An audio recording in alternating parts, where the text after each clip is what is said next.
Okay, folks, we are on to our last lesson for the year. We're going to be talking about logarithmic scales and some things that we measure using logarithmic scales, like earthquakes, sound intensity, and acids. So we'll start with earthquakes. Here you can see a map of the distribution of earthquakes around the world, where each dot represents an earthquake. So we see some pretty clear patterns, and just tracking that data has allowed us to isolate where the fault lines are, which has been some help in predicting where earthquakes could occur. All right, so the magnitude scale for earthquakes is defined so that each magnitude represents about 32 times as much energy as the prior magnitude. The magnitude M is related to the released energy E by the following formulas. So one of them is given in terms that you can isolate the M, the magnitude, pretty easily if we wanted to, and then the other is given where the energy is isolated. The energy is measured in joules, which we remember from earlier in the year, and magnitudes have no units. All right, so use the formula for earthquake. Calculate precisely how much more energy is released for each one magnitude on the earthquake scale. Also find the energy change for a 0.5 change in magnitude. So if I go back to that formula, I'm going to be focused on the energy one. Notice that the first factor in that formula, this is a constant, so that doesn't change no matter what the magnitude is. So for now, we're going to ignore this part because all we want to know is what changes and by how much if we increase the magnitude, right? So we just need to focus on this factor. So each time I increase my magnitude by 1, my energy will increase by 10 to the 1.5 times 1, or 10 to the 1.5 power. So we can just pop that in our calculator.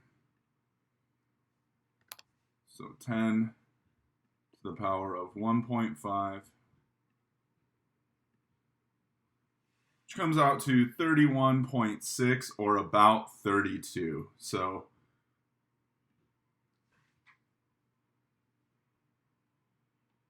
about 32 times as much energy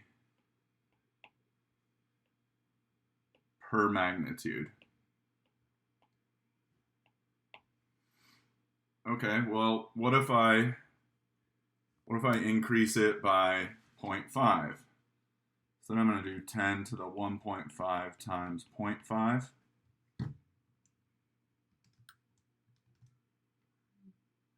Which is 10 to the 0.75, and we'll throw that in our calculator.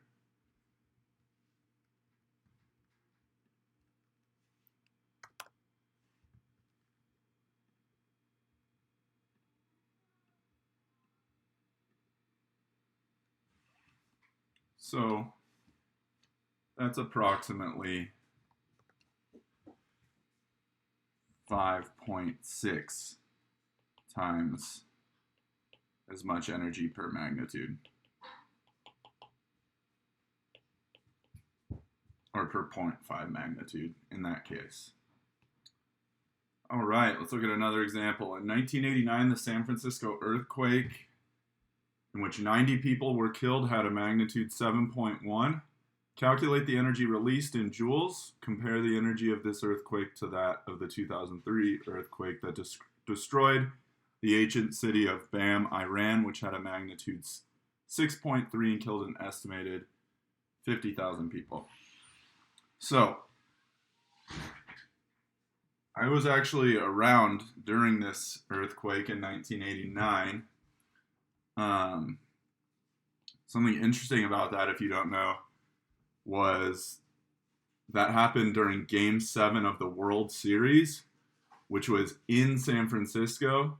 And it was also the World Series where the San Francisco Giants played the Oakland A's. So it was like the most crowded, and those two towns are right across the bridge from each other. So it happened during the game, and on field, the players get really weirded out. There's a bunch of footage of it, and there's also a great ESPN 30 for 30 if you're looking for something to watch. All right, so let's see. Compare the energy of the earthquake to that of the 2003 earthquake. All right, so what we want to solve for is energy. So again, we're going to be using this formula. So 2.5 times 10 to the fourth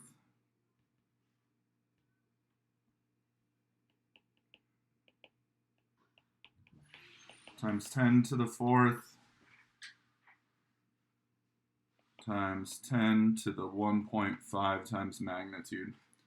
So let's do the energy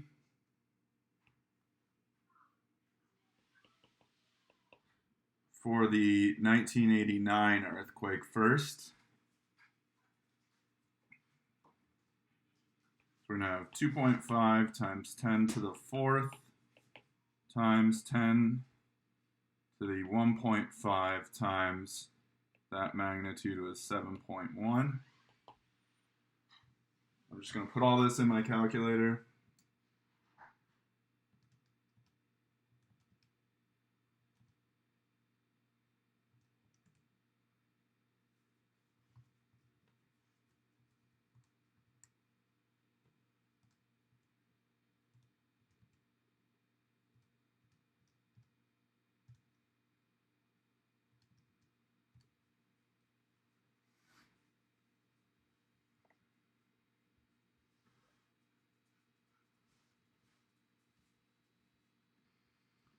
All right, so what we end up with is about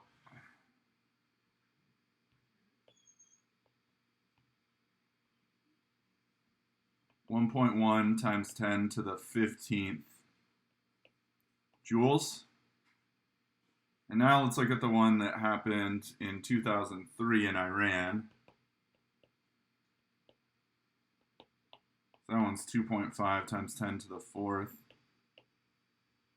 times 10 to the 1.5 times 6.3. If we throw that in the calculator,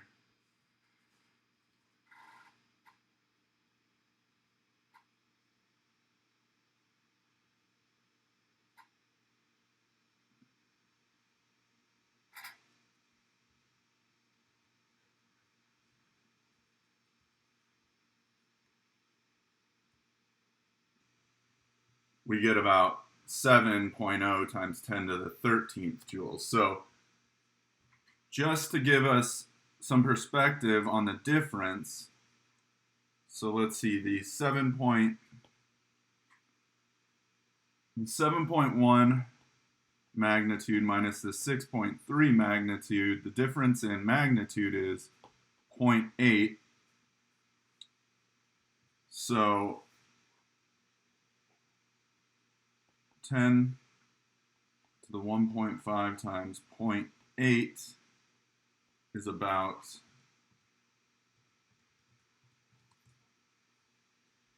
16 times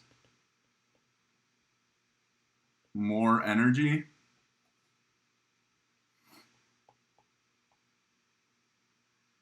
Okay, so what this means is that the San Francisco earthquake released about 16 times more energy than the one in 2003 in Iran. But we noticed that the difference in death toll is orders of magnitude larger in Iran.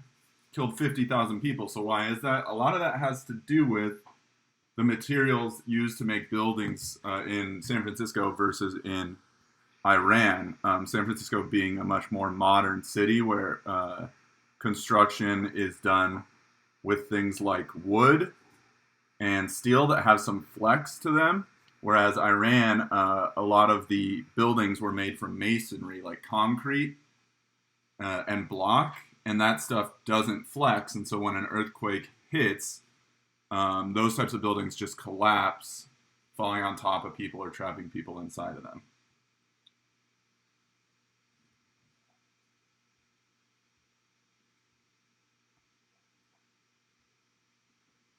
All right, so now we're going to move on to measuring sound.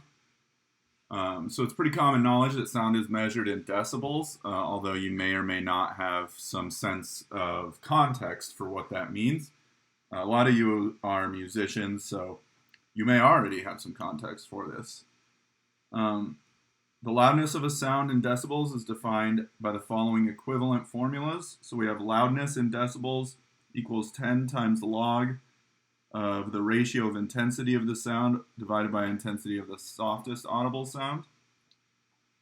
Or the ratio of intensity of the sound divided by intensity of the softest audible sound is 10 to the power of loudness in decibels divided by 10. All right, so we're going to put these to some use to answer a few questions. Here's some context just for what certain sounds are in decibels and what that quantity looks like in decibels and some context of examples of what would make that sound. So a siren at 30 meters is 100 decibels. Risk of damage to the human ear happens at about 120 decibels. A whisper is 20 decibels. All right, so let's answer some questions. Suppose a sound is 100 times as intense as the softest audible sound. What is its loudness in decibels? So we're going to be using this formula for that, and they already gave us this ratio. They're telling us that the sound is 100 times as intense as the softest audible sound. So they're saying that that is 100. So I will go back and we'll say loudness in decibels equals 10 log base 10, this is called a common log, of 100. Again, that's what they're stating in that statement, that the ratio of this sound to the softest audible sound is 100. You can do this in your calculator, but this one we can actually do by hand. When we evaluate a logarithm by hand, the way we do it is we take the base, and we're trying to think of if we rose the base to what power would give us the argument.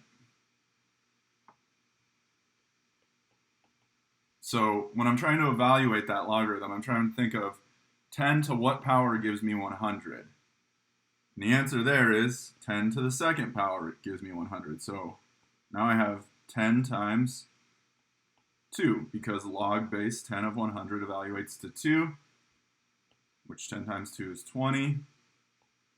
So that's 20 decibels, which is about the sound of a whisper.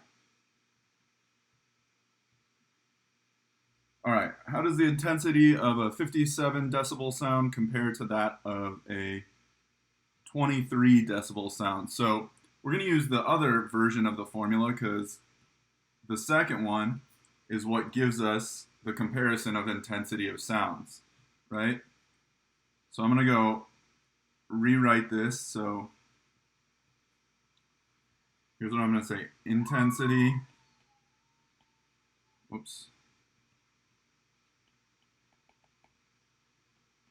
of 57 decibels as a ratio to intensity of 23 decibels. And it says that's equal to 10 to the power of the loudness in decibels divided by 10. And since I'm comparing them, I can do that as 10 to the power of loudness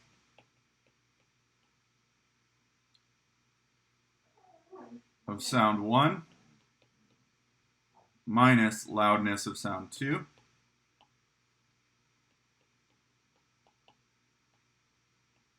And I'm going to divide that by 10. So in this formula, we're going to get 10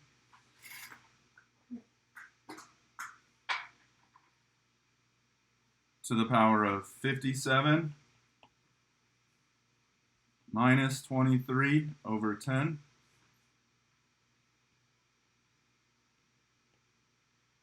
Which comes out to about 10 to the 3.4 power,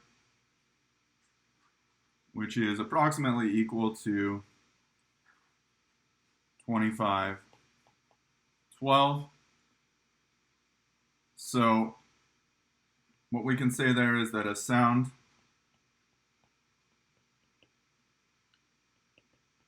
that is 57 decibels is about 2,500 times as intense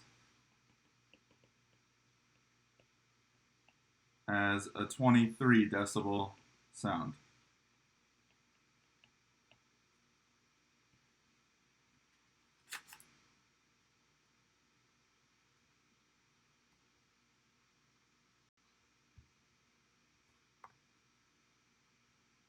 Okay, the inverse square law for sound.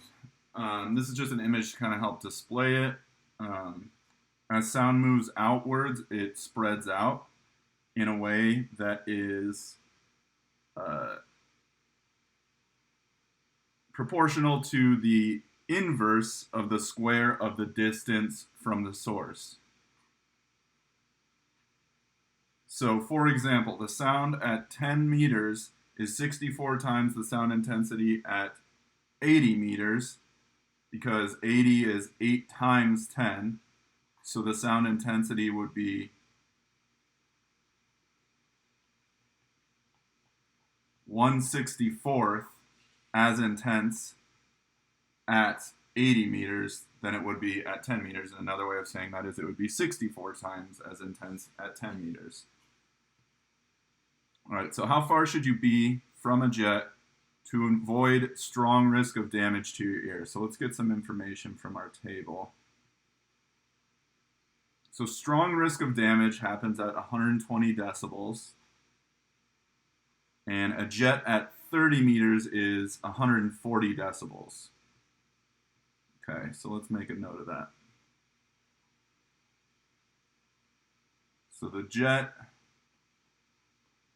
at 30 meters is 140 decibels. And then damage to your ear happens at 120 decibels. And so let's look at the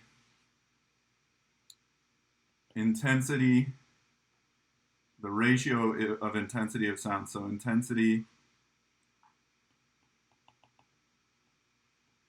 of jet to intensity of ear damage sound. We're just going to use that formula we had, which is going to be 10 to the power of, the jet's going to be 140 minus damage to your ear happens at 120 over 10. So that's 10 to the power of 20 over 10. Oops.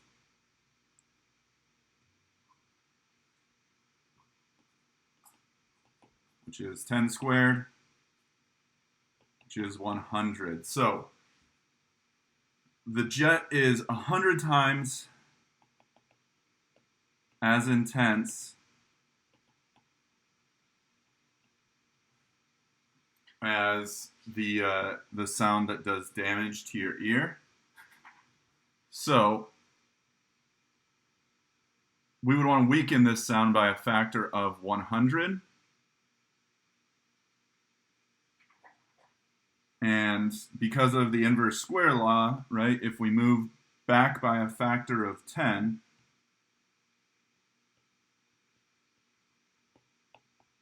the sound will be 1/100th as intense, which is what we'd like it to be. So we want to move a factor of 10 away. Well, right now we're at 30 meters from the jet. So if I multiply that by 10, we need to move out to at least 300 meters to ensure that we are not at risk for damaging are hearing.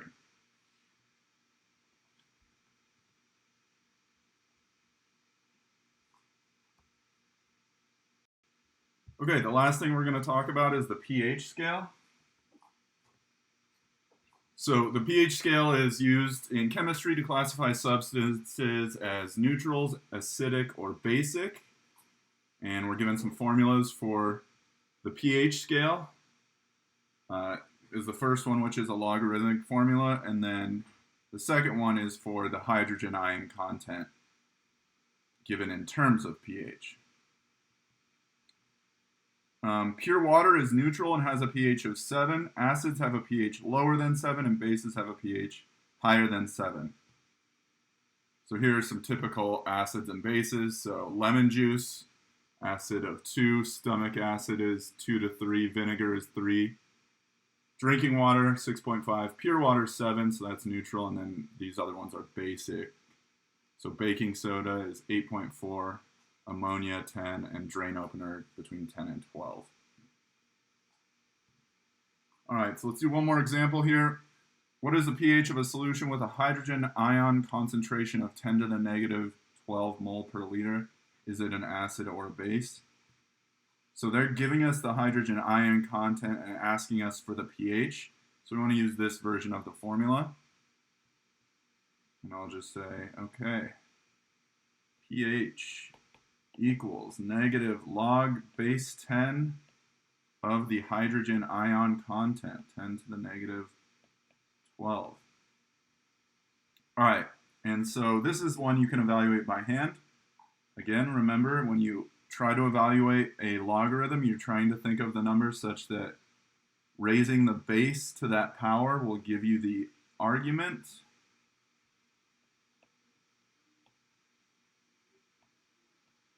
Okay, so what I'm trying to think of is, all right, 10 to what power gives me 10 to the negative 12? Well, the answer there is 10 to the negative 12 gives me 10 to the negative 12. But I also still have that negative that's out front. Now I have a double negative, so this pH comes out to be positive 12. Remember that we said a pH below 7 is acidic, a pH above 7 is basic. Drain opener is between 10 and 12, so this would be very basic, meaning would definitely burn you if you touched it. All right, folks, that's it.